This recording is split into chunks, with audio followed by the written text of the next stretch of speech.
محمد کی محبت دین حق کی شرط اول ہے، محمد کی محبت دین حق کی شرط اول ہے، اگر ہو اسی میں خامی تو سب کچھ نامکمل ہے۔ وہ بچہ زبان حال سے کہہ رہا تھا یہ ناز یہ انداز ہمارے نہیں ہوتے، چولی میں اگر ٹکڑے تمہارے نہیں ہوتے، ملتی نہ اگر بھیگ حضور آپ کے در سے، اس ٹھاٹ سے منگتوں کے گزارے نہیں ہوتے، بے دام ہی بک جائیے وہ بازار نبی میں، اس شان کے سودے میں خسارے نہیں ہوتے۔ بڑا ہی عظمتوں والا، برکتوں والا، رحمتوں والا مہینہ جاری ہے کہ جس مہینے میں ہر عاشق جھوم اٹھتا ہے۔ عاشقان مصطفیٰ میلاد مناتے ہیں، گھروں کو سجاتے ہیں، جلوس نکالتے ہیں، تو ہر عاشق اپنے انداز میں حضور علیہ السلام کی آمد کی خوشیاں مناتا ہے، اور منانی بھی چاہیے کہ یہ ایک ایسا کام ہے کہ جو نصیب والوں کے حصے میں آیا ہے۔ میلاد منانا یہ ہر ایک کا نصیب نہیں، یہ خوش نصیبوں کی قسمت ہے کہ اللہ تبارک و تعالیٰ نے ہمیں میلاد منانے کی، حضور کی آمد کی خوشیاں منانے کی توفیق بخشی ہے۔ اور نہ کتنے ہی لوگ ہیں جو خود کو کہتے تو مسلمان ہیں، کہتے ہیں ہم بڑے اللہ والے ہیں، ہم بڑے عبادت گزار ہیں، ہم بڑے نیک ہیں، ہم بڑے دین کی تبلیغ کرنے والے ہیں، لیکن جب میلاد کا نام آتا ہے تو ان کے ماتھے پہ بل آ جاتا ہے۔ انہیں جب کہا جائے کہ حضور سے سچی محبت کرو، حضور کی سنتوں سے محبت کرو، حضور کا میلاد مناؤ، حضور کی آمد کی خوشی مناؤ، تو جب یہ بات کہی جاتی ہے تو ان کے ماتھے پہ بل آ جاتا ہے۔ تو اس بندے کو غور کر لینا چاہیے کہ کہیں اس کی نماز، کہیں اس کا روزہ، کہیں اس کی زکوٰۃ اور حج یہ رد نہ ہو جائیں، کیونکہ نماز بھی حضور پر درود کے بغیر مکمل نہیں ہے۔ ایک انسان نماز پڑھنی شروع کرے تو جب تک حضور پر درود نہیں پڑھے گا نماز مکمل نہیں ہوگی۔ ایک انسان حج کرنے جا رہا ہے تو حج کے تمام ارکان مکے میں کر لیے، لیکن جب تک حضور کے روزے پر حاضری نہیں دے گا اس کے حج کے قبول ہونے کی کوئی گارنٹی نہیں ہے۔ تو گویا کہ تمام تر عبادات یہ بھی حضور سے ملی ہوئی ہیں، تو اس لیے ایک مومن کے دل میں حضور کی سچی محبت ہونی چاہیے۔ حضور علیہ السلام نے فرمایا کہ لا یؤمن احدکم حتی اکون احب الیہ من ولدہ والناس اجمعین، کہ تم میں سے کوئی اس وقت تک کامل مومن نہیں ہو سکتا، مومن تو ہے لیکن کامل مومن نہیں ہو سکتا جب تک وہ اپنی جان، مال، عزت آبرو سے بڑھ کر مجھ سے زیادہ مجھ سے محبت نہ کرے۔ تو معلوم ہوا کہ ہر شے سے بڑھ کر حضور سے محبت کرنی ہے، اور حضور سے محبت یہ ہم ہی نہیں کرتے، ہم تو آج نام کے دعوے دار رہ گئے، محبت کرنے والے کر چکے، کر گزرے، کر گئے، آج ان کی داستانیں سن کے دل ایک بار پھر جوش مارتا ہے۔ یہودی کا بڑا ہی پیارا واقعہ ہے، اور بخاری شریف میں یہ 1356 نمبر حدیث ہے، وہاں پر بڑی مختصر ہے، لیکن عاشقوں نے اس حدیث کو اپنے انداز میں بڑا تفصیل سے بیان کیا ہے۔ اب ذرا سنیے گا۔ ایک یہودی بچہ نبی پاک صلی اللہ علیہ وسلم کی خدمت کیا کرتا تھا۔ اب تھا بچہ لیکن حضور کی خدمت کیا کرتا تھا۔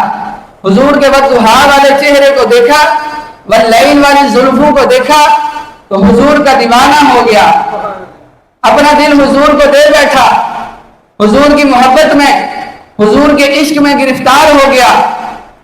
اب حضور سے اتنی محبت ہو گئی کہ ہے یہودی لیکن حضور سے بہت زیادہ محبت کرتا ہے، حضور کے عشق میں، حضور کی محبت میں گرفتار ہو چکا ہے، اور اس نے اپنے ماں باپ کو بھی نہیں بتایا۔ گھر سے نکلتا ہے کام کاج کے بہانے لیکن جا کے حضور کی خدمت کرتا ہے، گھر سے نکلتا ہے بکریاں چرانے کے بہانے لیکن مسجد نبوی کے دروازوں سے چھپ چھپ کے حضور کا دیدار کرتا ہے۔ اس قدر حضور کا دیوانہ ہو گیا، اس قدر حضور کا عاشق ہو گیا۔ اب حضور کے عشق میں، حضور کی محبت میں وہ اتنا گم ہو گیا کہ کافی عرصے تک جب اس حضور کا دیدار نہ ہوا تو وہ بیمار ہو گیا۔ حضور کا دیدار نہ ہوا تو بیمار ہو گیا۔ اب والدین پریشان ہیں کہ اکلوتا بیٹا ہے۔ اب والدین نے اس کے علاج کے لیے ہر طرح کی کوشش کی، ہر طرح کے حکیموں کو، ہر طرح کے طبیبوں کو بلایا کہ اپنا اکلوتا بیٹا ہے، اس کا علاج کروایا جائے۔ اس کو درست، اس کو صحیح سلامت دیکھنا چاہتے ہیں، لیکن اس بیٹے کو کوئی اور بیماری نہیں تھی، اس کے جسم پر کوئی اور زخم نہیں تھا، یہ زخم ہے طیبہ کا، یہ سب کو نہیں ملتا، کوشش نہ کرے کوئی اس زخم کو سینے کی۔ اس کے دل میں حضور علیہ السلام کی محبت کا زخم تھا، وہ حضور کے عشق میں گرفتار ہو چکا تھا۔ اب بات یہاں تک پہنچی کہ وہ بستر علالت پر، بستر مرگ پر پہنچ گیا۔ اب اس نے والد نے پوچھا، کیا بیٹے تو اس حالت میں پہنچ چکا ہے؟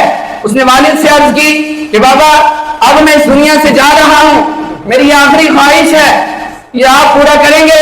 والد نے کہا ہے بیٹے تیری آخری خواہش ہے، میں تیری آخری خواہش کس طرح نہ پوری کروں؟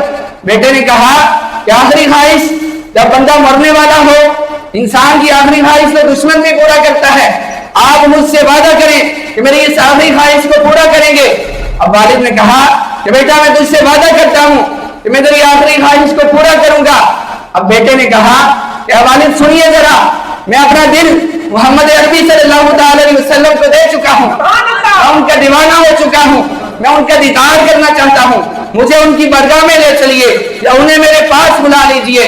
اب والد حیران ہو گیا، والد نے بڑی حیرانگی سے کہا کیا بچے اپنا مذہب چھوڑ دیا ہے، اپنے دین کو بھول چکا ہے، یہ تو کیا بات کر رہا ہے؟ لیکن پھر بیٹے نے کہا کہ ابا جان آپ نے مجھ سے وعدہ کیا تھا کہ میں تیری آخری خواہش پوری کروں گا، اب میری آخری خواہش کو پورا کر دیجئے۔ اب باپ اس نے آخری خواہش کو پورا کرنے کے لیے حضور علیہ السلام کی بارگاہ میں پیغام بھیجا۔ اب حضور رحمت عالم صلی اللہ تعالی علیہ وسلم جو زمانے بھر کے لیے رحمت ہیں، جو صرف انسانوں کے لیے رحمت نہیں، حیوانات کے لیے بھی رحمت ہیں، جمادات کے لیے، حشرات کے لیے، بلکہ تمام کائنات کے لیے رحمت ہیں۔ وہ صرف مسلمانوں کے لیے رحمت نہیں، وہ یہود و نصارہ، وہ کافروں کے لیے بھی رحمت ہیں۔ حضور صلی اللہ علیہ وسلم نے صحابہ سے فرمایا کہ اے صحابہ ایک یہودی بچہ ہے تو یہودی لیکن ہماری خدمت کیا کرتا تھا، ہم سے بڑی محبت کرتا تھا، اے صحابہ چلو اس کی عیادت کرنے چلتے ہیں، اس کی خبر گیری کرنے چلتے ہیں۔ حضور نے صحابہ کو لیا اور اس یہودی کے گھر پر پہنچے۔ اب وہ یہودی بچہ، اس کے ماں باپ اس کے پاس بیٹھے رو رہے ہیں، اب وہ یہودی بچہ حضور کے انتظار میں کہ محبوب آئیں گے، ان کا دیدار کروں گا، اب اس انتظار میں اس کی آنکھیں بند ہو گئی ہیں۔ اب حضور جب اس گھر پہنچے، حضور جب اس بچے کے پاس پہنچے تو یہودی بچے کے والد نے کہا کیا بچے اٹھو، تمہارا پیار آ گیا ہے، تمہارا محبوب آ گیا ہے، جس سے تم پیار کرتے تھے، جس کے لیے تم راتوں کو روتے تھے، وہ محبوب آ چکا ہے۔ اے بچے آنکھیں کھولو۔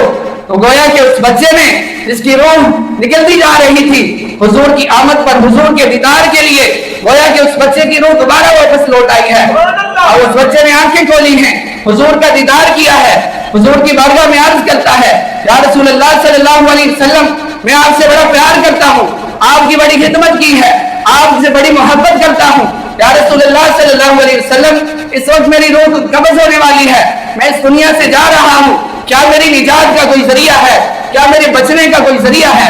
اب حضور رحمت عالم صلی اللہ علیہ وسلم وہ تو کائنات کے مالک ہیں، وہ تو اللہ تبارک و تعالیٰ نے انہیں تمام اختیارات دیے ہیں۔ حضور نے فرمایا کہ تیری نجات کا ایک ہی ذریعہ ہے، کلمہ توحید پڑھ، مجھ پر ایمان لا تو تیری نجات ہو جائے گی۔ اور اس یہودی نے کہا کہ عالم قبر سے لے کے جنت میں داخل ہونے تک اگر آپ مجھے ضمانت دیں تو میں کلمہ توحید پڑھ لیتا ہوں۔ حضور علیہ السلام نے اس بچے کو ضمانت دی کہ قبر سے لے کر جنت میں داخل ہونے تک میں تجھے ضمانت دیتا ہوں۔ اب اس بچہ نبی پاک علیہ السلام کے قدموں میں گرا، حضور کا کلمہ پڑھا اور مسلمان ہو گیا اور اس کی روح پرواز کر گئی، لیکن اس زمانے کو سبق سکھا گیا کہ اس کے پاس کوئی نیکی نہیں، اس کے پاس کوئی نماز نہیں، اس کے پاس کوئی روزہ نہیں، لیکن زمانے کے ولیوں سے، زمانے کے غوث، زمانے کے کتب، زمانے کے ابدال، زمانے کے تمام نیک لوگوں سے افضل وہ بچہ ہے کہ یہودی تھا، حضور کا ایمان کی حالت میں کلمہ پڑھا، حضور کا دیدار کیا، مرتبہ صحابیت پر فائز ہو گیا اور اس کی روح پرواز کر گئی اور مرتبہ صحابیت پر ایسا فائز ہوا کہ زمانے کے تمام نیک لوگوں سے، زمانے کے تمام ولیوں سے بڑا رتبہ پا لیا۔ اب حضور صلی اللہ تعالی علیہ وسلم کی آنکھوں کے سامنے جب اس بچے کی روح پرواز کر گئی، اب والد دیکھ رہا ہے کہ بچے نے کلمہ پڑھ لیا ہے، مسلمان ہو گیا ہے۔ اب والد نے کہا کہ اس بچے کو مسلمانوں کے سپرد کر دو اور اس کی تجہیز و تکفین کا انتظام اور اس کو کفن و دفن کا انتظام، قبر کا انتظام یہ مسلمانوں کے قبرستان میں کیا جائے گا۔ اب اس بچے کو صحابہ کے سپرد کر دیا گیا۔ اب اس بچے کی میت تیار کی گئی۔ جب مدینے کی گلیوں میں لے کے نکلے تو مدینے کے لوگ دور دراز سے لوگ آئے اور رش کرتے ہیں کہ ایک یہودی بچہ تھا، حضور کا کلمہ پڑھا، مرتبہ صحابیت پر فائز ہو گیا۔ اب لوگ اکٹھے ہو گئے ہیں اس بچے کی میت پر، اور اس بچے کی میت سے جب کفن کو ہٹایا گیا، جب چادر کو ہٹایا گیا تو کیا دیکھتے ہیں کہ اس بچے کے چہرے سے نور جھلک رہا ہے جو آسمان تک جا رہا ہے۔ اور حضور علیہ السلام نے اس بچے کی میت کو لیا، جنت البقیع میں تشریف لے گئے اور وہاں جا کے حضور علیہ السلام خود اس بچے کی قبر میں داخل ہوئے۔ اور حضور علیہ السلام کافی دیر بعد جب بچے کی قبر سے باہر نکلے تو صحابہ نے عرض کی، یا رسول اللہ صلی اللہ علیہ وسلم اتنی دیر لگا دی ہے اس بچے کو قبر میں دفن کرتے ہوئے۔ حضور علیہ السلام نے فرمایا کہ میں نے اس بچے سے یہ ضمانت دی ہے، میں نے اس بچے سے یہ وعدہ کیا ہے کہ قبر سے لے کے جنت میں داخل ہونے تک میں تجھے ضمانت دیتا ہوں۔ میں نے جب اس کو قبر میں اتارنا چاہا تو اس ضمانت کو دیکھ کر، اس ضمانت کو پا کر جنت کی حوریں اس بچے کو دیکھنے کے لیے دوڑتی ہوئی آئیں گی۔ تو دیکھیں کہ ایک بچہ، یہودی بچہ، حضور علیہ السلام سے محبت کی تو حضور علیہ السلام نے اسے قبر سے لے کے جنت تک نجات کی ضمانت دی۔ یہ ہے حضور سے محبت۔ نہ روزہ، نہ نماز، نہ زکوٰۃ، نہ حج، صرف حضور سے محبت کرتا تھا اور حضور علیہ السلام کا دیدار کرتا تھا۔ حضور علیہ السلام کا کلمہ پڑھا، قبر سے لے کے جنت تک حضور نے ضمانت دے دی۔ محمد کی محبت دین حق کی شرط اول ہے، محمد کی محبت دین حق کی شرط اول ہے، اگر ہو اسی میں خامی تو سب کچھ نامکمل ہے۔ وہ بچہ زبان حال سے کہہ رہا تھا، یہ ناز، یہ انداز ہمارے نہیں ہوتے، چولی میں اگر ٹکڑے تمہارے نہیں ہوتے، ملتی نہ اگر بھیگ حضور آپ کے در سے، اس ٹھاٹ سے منگتوں کے گزارے نہیں ہوتے، بے دام ہی بک جائیے وہ بازار نبی میں، اس شان کے سودے میں خسارے نہیں ہوتے۔ تو حضور سے محبت یہ انسان کو پار لگا دیتی ہے۔ ابوبکر صدیق رضی اللہ تعالیٰ عنہ، آپ اور آپ کے بیٹے عبد الرحمن رضی اللہ تعالیٰ عنہ، جنگ بدر میں عبد الرحمن یہ ابوبکر صدیق رضی اللہ تعالیٰ عنہ کے بیٹے تھے، لیکن یہ کفار کی طرف سے لڑ رہے تھے۔ اب کافی عرصے بعد ایک مرتبہ بیٹھے ہوئے باتیں کر رہے تھے تو عبد الرحمن رضی اللہ تعالیٰ نے عرض کی کہ ابا جان، جنگ بدر میں آپ میری تلوار کی زد میں 3-4 دفعہ آئے ہیں، لیکن میں نے اپنے باپ کا خیال کرتے ہوئے آپ کو چھوڑ دیا۔ لیکن صدیق اکبر رضی اللہ تعالیٰ نے بڑا پیارا جواب دیا۔ آپ نے فرمایا کہ بیٹے، تو نے اپنے باپ کا خیال کرتے ہوئے مجھے چھوڑ دیا، سن لے، تو اگر میری تلوار کی زد میں ایک بار بھی آتا تو میں تجھے دشمن رسول سمجھ کے قتل کر دیتا۔ یہ ہے محبت رسول۔ صدیق اکبر رضی اللہ تعالیٰ غزوہ تبوک کے موقع پر حضور نے صحابہ کو ترغیب دلائی کہ مال چاہیے، اسباب چاہیے جنگ کے لیے۔ اب صحابہ نے اپنی توفیق کے مطابق اپنے گھر کا مال اپنی توفیق کے مطابق جتنا بھی جو کچھ تھا حضور کی بارگاہ میں پیش کر دیا۔ صدیق اکبر رضی اللہ تعالیٰ عنہ آپ نے اپنے گھر کا سارا سامان لے کر حضور کی بارگاہ میں پیش کر دیا۔ اب جبریل امین علیہ السلام حضور کی بارگاہ میں حاضر ہوتے ہیں، عرض کرتے ہیں اللہ تبارک و تعالی صدیق اکبر کی اس ادا پر فخر کرتا ہے۔ حضور علیہ السلام نے صدیق اکبر سے پوچھا کہ صدیق گھر کے لیے کیا چھوڑا ہے؟ تو صدیق اکبر رضی اللہ تعالیٰ عنہ نے بڑا ہی پیارا جواب دیا، فرمایا پروانے کو چراغ تو بلبل کو پھول بس، پروانے کو چراغ تو بلبل کو پھول بس، صدیق کے لیے ہے خدا اور اس کا رسول بس۔ اللہ اکبر یا رسول اللہ،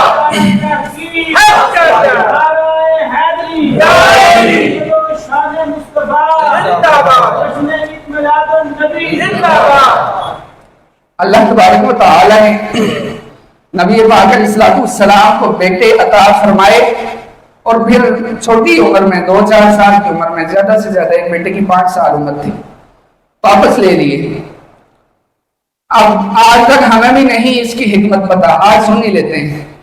اس وقت لوگوں نے جو کافر تھے، جو دشمن تھے، انہوں نے نبی پاک علیہ السلام کو اب تک کہا تو لوگوں نے، کفار نے، مشرکین مکہ نے نبی پاک علیہ الصلوۃ والسلام کو ابتر کہا، تو اللہ تبارک و تعالیٰ نے نبی پاک علیہ الصلوۃ والسلام کو بیٹے عطا کیے، اور پھر بیٹے عطا فرمائے، عطا فرما کے واپس لے لیے۔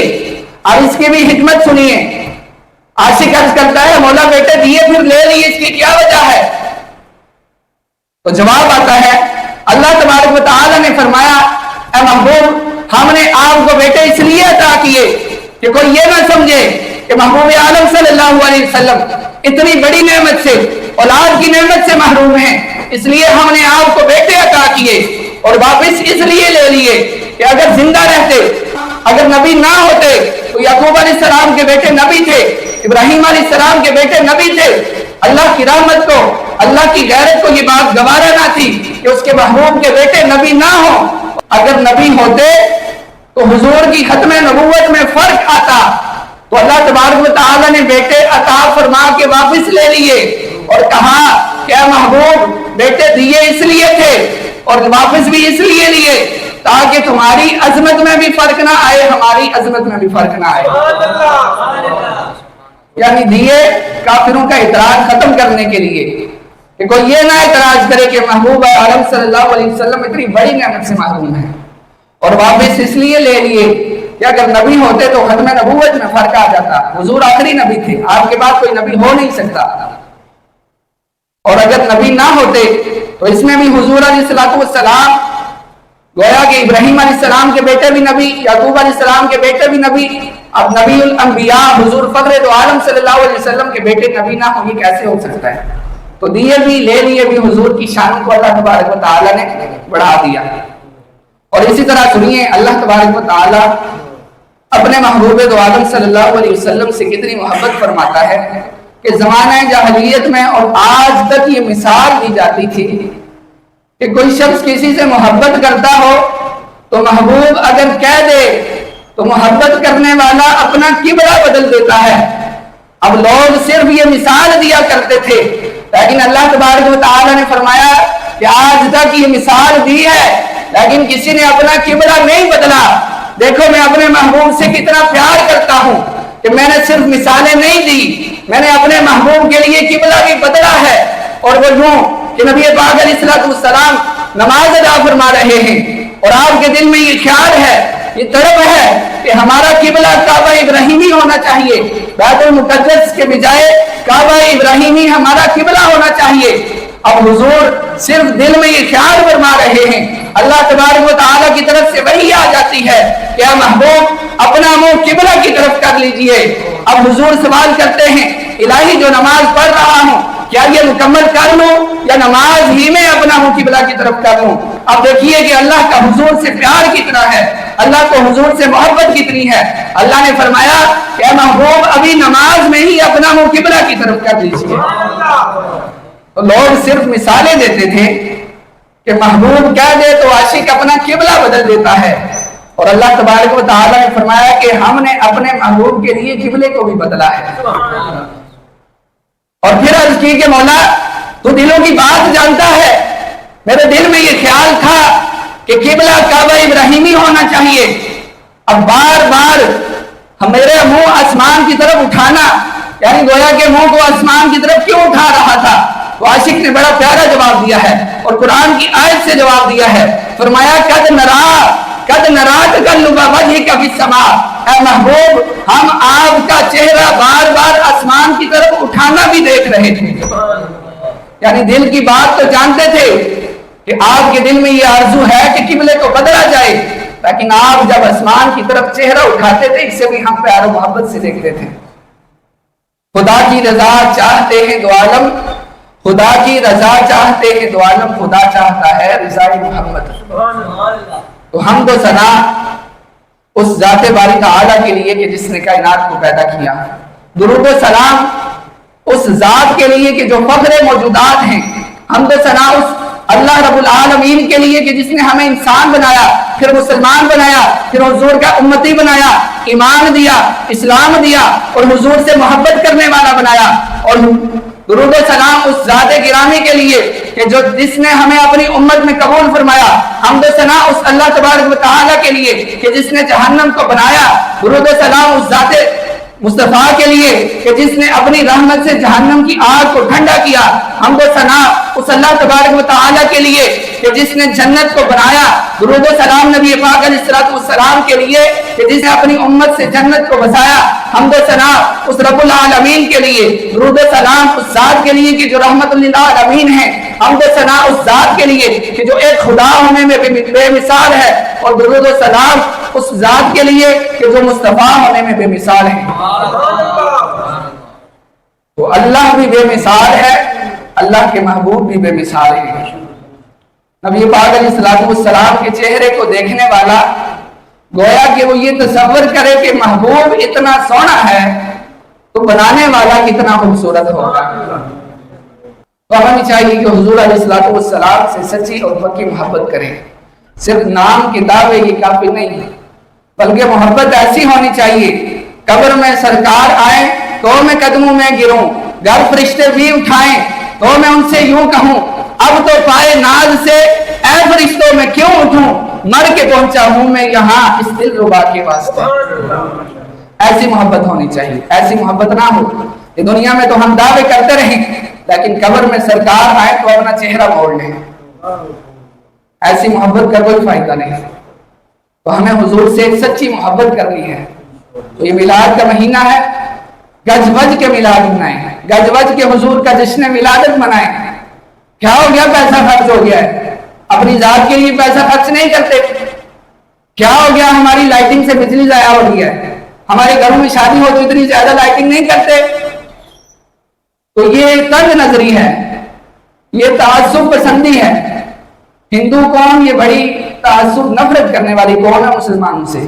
لیکن ایک ہندو سے پوچھا گیا کہ نبی پاک علیہ الصلوۃ والسلام حضرت محمد صلی اللہ علیہ وسلم نبی ہیں یا نہیں. اس نے کہا میں یہ تو نہیں جانتا کہ حضور علیہ الصلوۃ والسلام نبی ہیں یا نہیں, لیکن مجھے اتنا معلوم ہے کہ وہ ایک اچھے انسان ہیں. تو کافر بھی جس کی تعریف کرے ہم لوگ ان کی تعریفیں کیوں نہ کریں. اچھا پھر نہ لوگ کہتے ہیں ہم محبت کرتے ہیں, دعویٰ کرتے ہیں ہم محبت کرتے ہیں. اب اس کو ایک مثال کے ذریعے سمجھاتا ہوں. ابھی پچھلے دنوں میں ایک آدمی نے گستاخی کی ہے نبی پاک علیہ الصلوۃ والسلام کے بارے میں. تو ایک مثال کے ذریعے آپ کے ذہن میں کچھ بات ڈالنا چاہتا ہوں. اب مثال کے طور پہ کسی کا باپ لنگڑا ہے, واقعی اس میں عیب ہے, اور کوئی دوسرا شخص کہے وہ لنگڑے, ہمارے باپ کو کہے وہ لنگڑے, تو عیب موجود ہے. پھر بھی ہمیں یہ بات برداشت نہیں ہوگی کہ کوئی ہمارے باپ کو لنگڑا کہے تو ہم اپنے باپ کے لیے عیب ہونے کے باوجود اس طرح کی بات کو برداشت نہیں کرتے. تو وہ نبی پاک صلی اللہ علیہ وسلم جو ہر عیب سے پاک ہیں, ہزاروں باپ جن پر قربان ہوں, ہزاروں عیبوں کو بے عیب کرنے والے, اگر کوئی شخص ان کی ذات میں عیب نکالے تو ہم کیسے برداشت کریں گے. تو میرے حضور علیہ الصلوۃ والسلام کی ذات بے عیب تھی, بے مثل تھی, ان میں کوئی عیب نہیں تھا. تو اگر کوئی ان کی ذات میں عیب نکالے اور ہم ابے تبے چون چنا کریں, میٹھی زبان میں اس سے باتیں کریں, تو یہ ہمیں گوارا نہیں. حضور کی محبت یہ سب سے بڑھ کر ہے. نماز بعد میں, روزہ بعد میں, زکات بعد میں, حج بعد میں, لیکن حضور کی محبت سب سے پہلے ہے. اس کے بعد یہ تمام کام ہیں. یہ نہیں کہ حضور کی محبت دل میں ہے اب نمازیں بھول جاؤ, روزے بھول جاؤ, زکات بھول جاؤ, دین کو بھول جاؤ, ایسا نہیں. بلکہ سب سے پہلے حضور کی محبت, اور محبت ہی تو اطاعت کرواتی ہے. محبت ہوگی تو حضور کے ہر حکم کی ہم اطاعت کریں گے. تو اس لیے حضور کی محبت اپنے دلوں میں اجاگر کرنا ہوگی. تو اللہ پاک ہم سب کو حضور سے سچی پکی محبت عطا فرمائے.